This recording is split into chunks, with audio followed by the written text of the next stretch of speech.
Hey, what's up guys? Thanks for stopping by the channel. So we're currently at the tail end of March here in Southwest Ontario, but it's like the middle of a snowstorm right now. Perfect conditions for testing out this new Zin 104. This happens to be the fan edition. What distinguishes this Zin 104 from other models in the lineup is they've completely bead blasted the case of this watch to make it feel more like a capable tool.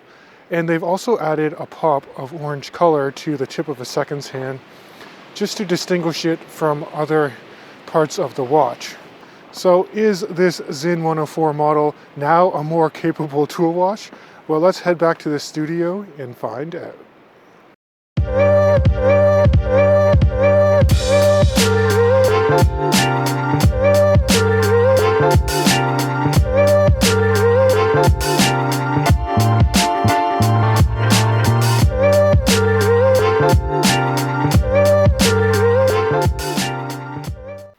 Alright, so I made it back safely from my hiking excursion. Now I'm here at home in the studio, still rocking the Zin 104 Fan Edition. I just transitioned it onto this nice olive NATO strap. Now with this particular model of the 104, you're getting similar dimensions, which to me are very nice and proportional and can suit a wide variety of different wrist sizes. So you're getting a 41 millimeter case diameter. The lug to lug is only about 47 millimeters, and in terms of case thickness, it's just a hair over 12 millimeters to my calipers, and that's including sapphire crystal on the front and back of this watch. And I should also mention, if you do want to swap out the bracelet or this type of NATO for other strap options, it's an even 20 millimeters between the lugs. So let me quickly discuss some of the features of the 104 that I really like and perhaps are more unique to this fan group edition of the Zin 104. And starting, if you take a look through the display case back for this particular timepiece, you'll see the classic Zin gold tone rotor. Although for this version, there's individual numbered editions. So you'll see your limited edition number etched in on the rotor, and it's going to be between 1 and 100 pieces in total. Moreover, I do think that just the finishing for this movement is top tier for the price point. You're getting some really nice striping on the gold tone rotor, some nice perlage work, and mirror finish polishes on the base plates as well. Now another feature that I really enjoy about this fan group edition is of course that bead blasted finish. And I'll say that as a previous owner of one of the original Zin 104s, which the case and certain accents on the bracelet were done in high polish, and that was really a scratch magnet. So having this bead blasted finish across the case and the bracelet is really more conducive to it being a tool, and I have no qualms about taking this watch on any hike or being a little bit more rough with it, because it does hold up to scratches a little bit better. But beyond that, the case shape for the 104 is probably one of my favorites in the overall Zin catalog. It's quite angular, and you can still see those nice bevels and transitions as you move from like the side of the case to the tops of the lugs. Now, if you move in on the dial for this fan group edition of the 104, it's a nice dark gray anthracite color, but it's got a hit of sunburst, and that pop of orange that's unique to the 104 fan edition on the seconds hand really works well in the overall contrast for reading this watch at a quick glance. The seconds hand as well as the minute hand just reach out all the way to the periphery of a dial and just touch the minute track. So very accurate and quick to read the time with this watch. And in general, I'm just a huge fan of the handset that's used for the Zin 104. It's more of a vintage syringe style handset. And then if you move away from the dial, you of course have the classic Zin 104 countdown timing bezel. Now this is a bi-directional bezel and it's 60 clicks, and those clicks are audible and you can really feel each individual detent. And to me, it's kind of a cool and very practical way just to time anything within a 60-minute interval quite accurately. And it's a lot easier to read than some other chronographs that are out there if you're trying to achieve a similar function. And lastly, with respect to the bezel insert, I'm a huge fan of that triangle wedge that's done at the 12 o'clock position. It is very well loomed, and in fact, the lume on the dial of this watch is also phenomenal. And I would argue that it's more intense on the Sinn 104 than many of their diver models, which I think are less intense, but they likely will last longer overall.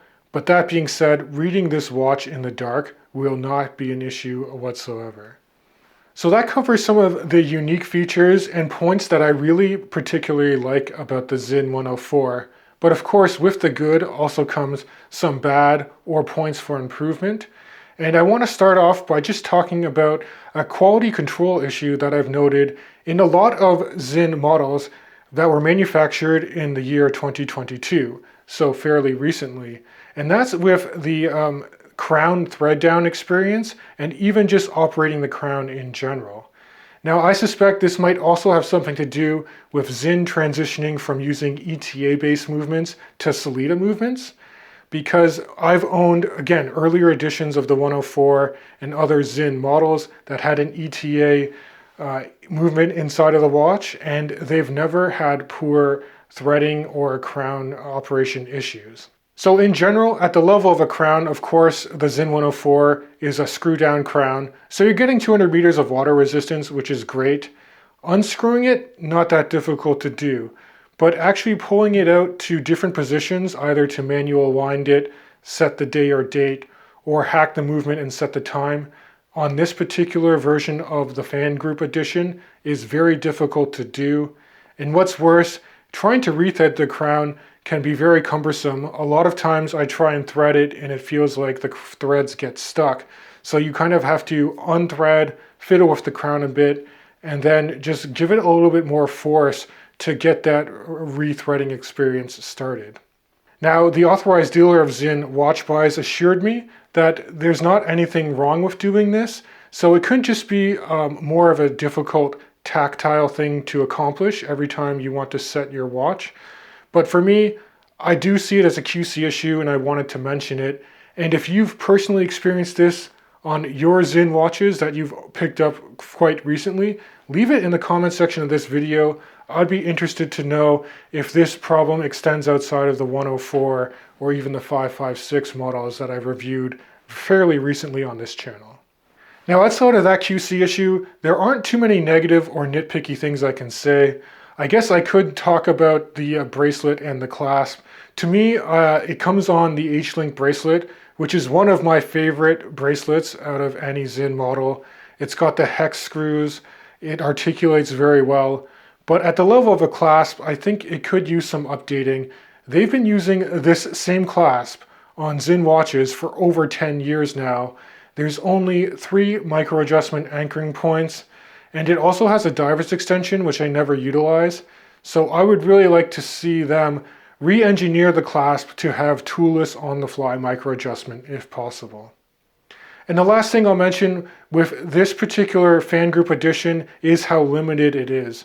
I mean, there's only 100 pieces out there, and I found a general trend for a lot of Sinn models lately is they're coming out with either special or limited editions, kind of following on the heels of, say, Swiss luxury brands like Omega, and I hope this isn't a trend that continues. The way I see it is Sinn is still fairly a bit of a niche brand and not as mainstream as some Swiss luxury brands that are out there. So I do think that for any particular model or colorway that's out there, the end consumer should be able to get it without too much hassle, because odds are they've already done their research on it and they know exactly what they want, and they're not buying it to be pretentious or anything. So that basically wraps up my overview for this Sinn 104 Fan Group Edition. If you enjoy this content, please consider subscribing to the channel. It does help out a ton. And as always, I can't wait to catch you guys in the next video.